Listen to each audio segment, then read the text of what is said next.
தான் விரும்புகிற பெண்ணு தனக்கு கிடைக்கலன்னொடனே அவள் பெத்த பிள்ளையை கொல்றதுக்கு வருவாருங்க வீரப்பா.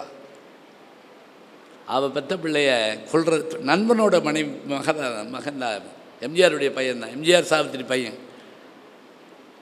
சொல்லியிருப்பார், நாளைக்குள் நீ இணங்காவிட்டால் உன் பிள்ளையை கொண்டு விடுவேன். நல்லா தெரிஞ்சுக்கங்க. கண்ணாசை என்ன படித்தாருன்னு கேட்டால் சொல்லணும். 13ஆம் நாள் பொறிச்சிருக்கிறதுனா அபிமன்யு இறக்கிறது கூட இல்லை, கொள்வது எல்லாருமா சேர்ந்து. துரோணர், கிருபர், கர்ணன், துரியோதனன், துச்சாதனன் எல்லாரும் சேர்ந்து அந்த ஒத்த பையனை போட்டு அடித்து நொறுக்குறாங்க. கடைசியாக அந்த சேத்திரதன் என்ன பண்ணா, ஒரே அட்டியில் அந்த பிள்ளையை வீழ்த்தி கொண்டுட்டான்.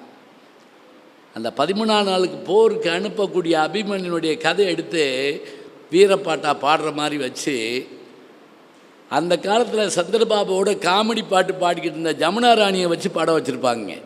எல்லோரும் சொல்கிறாங்க, இது ஜாலியான பாட்டில் சோக பாட்டு சுசிலா பாட வைங்கன்னு. வேண்டாம், ஜமுனா ராணி பாடட்டும். அந்த பாட்டை கேட்டிங்கன்னா அவள் பாடிக்கிட்டே வருவா. வந்தார் துரோணர் அப்படின்னு ஒன்று பட்டார்னு கதவு திறக்கும். வீரப்பா கத்தியோடு பாருங்க, என்ன முடிவு செய்திருக்கிறாய் அப்படின்னு கேட்பாரு.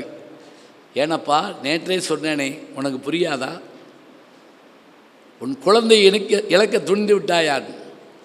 இந்த வசனம் போயிட்டு அந்த குழந்தை இறக்குற போது அது காட்ட மாட்டாங்க. அப்போ என் மகன் வீரமரணம் அடைந்திருக்கிறான், துணிவான பாட்டு போடு. அந்த காட்சியை பார்த்திங்கன்னா ஒரு நாடக காட்சியை பாட்டாக தர கண்ணாசனால் மட்டும்தாங்க முடியும். அடே அப்பா,